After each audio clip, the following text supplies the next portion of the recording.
Plus de livraison d'armes américaines, plus de partage de renseignements et surtout des partenaires européens de l'Ukraine qui ne conçoivent aucune initiative géostratégique sans les États-Unis. Moins d'une semaine après la dispute entre Volodymyr Zelensky, Donald Trump et J.D. Vance dans le bureau ovale, on voit que la position de l'Ukraine s'est extraordinairement précarisée et que le président ukrainien doit faire les premiers pas pour venir s'excuser auprès de l'Américain. Mais attention, tout ce désordre a un coût. Bonjour à tous, c'est Sébastien et bienvenue dans cette vidéo où l'on explore les conditions d'une reprise des relations entre l'Ukraine et les États-Unis. Des conditions qui ne sont en fait que des ajustements à la marge puisque on voit bien que l'on est en train de revenir dans la route tracée par Donald Trump avec sa vision pour un cessez-le-feu qu'il appelle très injustement la paix, c'est-à-dire que les États-Unis vont négocier directement avec la Russie et jeter l'Ukraine avec l'eau du bain. Depuis la dispute de vendredi dernier, c'est évident, et l'arrêt des livraisons d'armes américaines qui a été rendu public en Europe dans la nuit de lundi à mardi,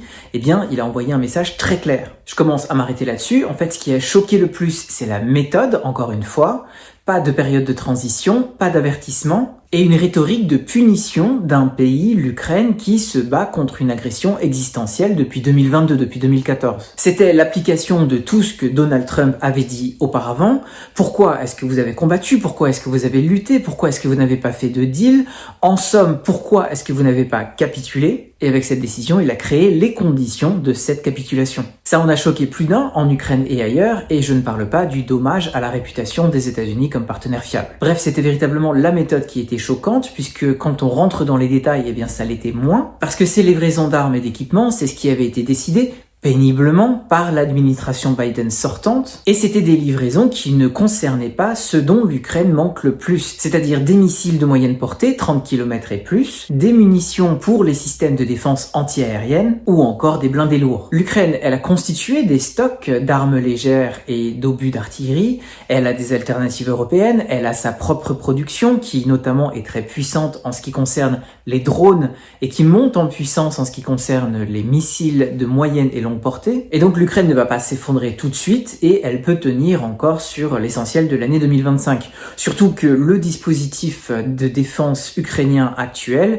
il se base surtout sur des drones et des mines qui sont de fabrication locale. Mais par contre, pour les munitions des systèmes de DCA et les missiles de moyenne portée, là ça va commencer à poser des problèmes d'ici quelques mois. Et il y a aussi toutes les questions qui accompagnent les livraisons d'armes et d'équipements, c'est-à-dire la maintenance, la logistique, les pièces détachées. Donc c'est une très mauvaise nouvelle pour l'Ukraine, même si ses implications en restent relativement limitées, en tout cas pour l'instant. Comme je l'ai dit, c'est surtout la méthode qui a choqué, puisque depuis le 20 janvier, l'administration Trump n'avait encore débloqué, décidé aucun paquet d'aide supplémentaire, et donc on commençait à comprendre que quelque chose n'allait pas si bien que ça. Le pire pour l'Ukraine, c'est que hier, on se raccrochait au fait que le partage de renseignements entre les Américains et les Ukrainiens n'avait pas été interrompu, et donc quand on parle de partage de renseignements, on parle d'images satellites, on parle d'écoute téléphonique, on parle de renseignements humains et encore de beaucoup d'autres choses. Mais aujourd'hui, le Financial Times rapporte que si c'est fini, les Américains ne partagent plus leurs renseignements avec les Ukrainiens. Et ça, c'est désastreux puisque ça va avoir des impacts directs sur le front. Évidemment, on peut s'interroger sur la qualité du renseignement américain avec l'équipe actuelle, surtout en termes de renseignements humains, mais les partages d'images satellites, les écoutes téléphoniques ou autres,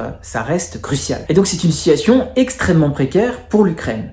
Et là-dedans, que fait Volodymyr Zelensky? Eh bien, pendant les premiers jours après la dispute, il a tenté de faire bonne figure. Il a été conforté par le fait que les Ukrainiens se sont ressoudés derrière lui, parce que les Ukrainiens, ils se sentent non seulement trahis, mais en plus de ça, ils sont complètement désorientés. Désormais, ils doivent faire face à deux ennemis, l'un qu'ils connaissent depuis très longtemps, la Russie, mais un autre qu'il faut apprendre à connaître au jour le jour, les États-Unis, qui sont devenus cet adversaire systémique en l'espace de quelques semaines. Ça a été très rapide. Et hier encore, on a entendu Donald Trump parler du Canada comme le 51e État des États-Unis, ou encore de ses velléités d'annexer le Groenland, et donc ça nous concerne tous. Ça nous concerne tous, sauf les Russes, évidemment, auxquels Donald Trump a pour l'instant tout donné sans rien demander en échange. Je reviens à Volodymyr Zelensky. Sa seule variable d'ajustement dans l'affaire, c'était les Européens. Et les Européens, on a vu qu'ils soutiennent, on a vu qu'ils sont solidaires, mais on a aussi vu qu'ils ne conçoivent aucune initiative géostratégique sans que les Américains soient impliqués. Ursula von der Leyen a annoncé hier un plan massif d'investissement dans la défense européenne et d'aide à l'Ukraine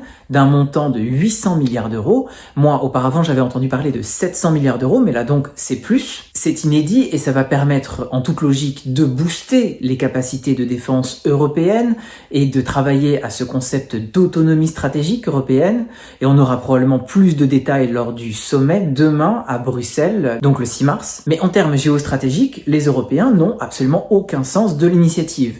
Donald Trump leur a dit « vous allez faire une force de maintien de la paix », eh bien c'est exactement ce qu'ils font, et pas plus. Et c'est pour ça qu'ils ont besoin que Volodymyr Zelensky s'écrase et joue le jeu des manœuvres américaines. Et donc ce qu'on a vu ces derniers jours, c'est Keir Starmer, Emmanuel Macron, Giorgia Meloni et d'autres qui ont fait pression sur Volodymyr Zelensky pour qu'il fasse le premier pas et vienne s'excuser. Et c'est ce qu'il a commencé à faire hier en postant un long texte pour remercier encore une fois les Américains, pour porter au nu le leadership éclairé de Donald Trump et pour regretter la dispute comme extrêmement dommageable à ses relations avec les États-Unis. Donald Trump, il l'a vu ce message puisqu'il l'a cité dans son discours sur l'état de l'Union qu'il a donné cette nuit. Et on parle désormais d'une visite conjointe Macron-Starmer-Zelensky à Washington la semaine prochaine pour que tout le monde puisse se rabibocher en public. Les Européens, je l'ai déjà dit, on peut leur jeter la pierre pour leur manque d'initiative, mais on peut quand même pas les lapider puisqu'ils ont des raisons sérieuses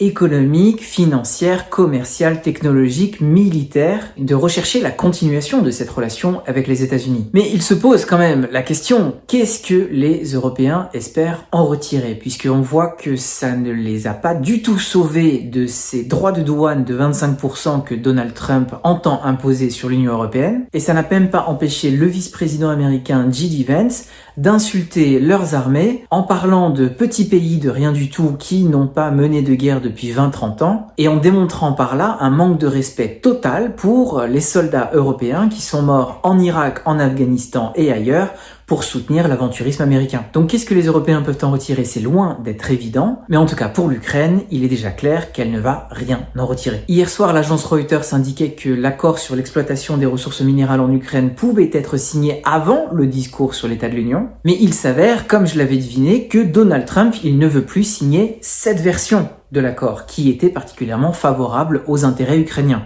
Non, non, non, il veut renégocier le deal. Parce que maintenant que Volodymyr Zelensky a rué dans les brancards et qu'il s'apprête à revenir vers Donald Trump pour s'excuser, eh bien, on va lui imposer des conditions bien pires. Sachant que pour Volodymyr Zelensky et pour l'Ukraine en règle générale, venir s'excuser, ce n'est pas du tout l'assurance d'une quelconque assistance américaine, c'est plutôt pour s'assurer que les États-Unis ne vont pas lui nuire de concert avec la Russie. Volodymyr Zelensky ne peut pas s'attendre à un quelconque paquet d'aide militaire puisque depuis le 20 janvier, il était clair que l'administration Trump n'avait aucune envie d'en envoyer des nouveaux. Et s'excuser en revenant à Washington, ça ne changera absolument rien à la dynamique entre les États-Unis et la Russie, qui ont l'air très heureux en tête-à-tête pour parler Ukraine, relations diplomatiques, intelligence artificielle, Iran, Moyen-Orient, et des grands sujets de ce monde qui ne peuvent concerner par définition que les grands de ce monde. Une des implications de cette belle entente, c'est que les Russes sont en train de vendre Minsk comme un futur lieu de négociation, ce qui sera une manière de légitimer, de relégitimer Alexander Loukachenko. Ça, j'en avais déjà parlé dans une précédente vidéo quand Alexander Loukachenko a remporté un 7e mandat d'affilée. Et ce qui fait qu'il y a une chance que le Bélarus ne soit plus considéré comme un complice de l'agression russe, mais plutôt comme une place neutre où l'on peut discuter et négocier un nouvel accord de Minsk. Et ça veut tout dire. Donc pour résumer, pendant le week-end, on pouvait se dire que les Européens allaient aider l'Ukraine à résister à la fois à la Russie, mais aussi aux États-Unis. Ça aurait été évidemment difficile, mais possible. Mais en fait, la logique s'est inversée ces derniers jours. Ce sont les Européens qui ont besoin que Volodymyr Zelensky s'excuse auprès de Donald Trump pour que eux puissent continuer à mettre en place leur projet d'une force de maintien de la paix et donc répondre par là aux exigences de Donald Trump. Et si l'Ukraine doit avaler des nouvelles couleuvres concernant ce deal sur les minerais, ainsi soit-il, les Européens ne sont là que pour apaiser les choses à la marge. En disant tout ça, je suis bien conscient qu'on est dans une situation très volatile, tout peut encore se retourner plusieurs fois avant que j'enregistre ma prochaine vidéo, mais en ce moment, dans cette partie de poker géante à laquelle on assiste, eh bien tout le monde se couche devant Donald Trump, tout le monde évidemment, sauf les Russes. Merci d'avoir regardé cette vidéo jusqu'au bout, je file et je vous retrouve très vite.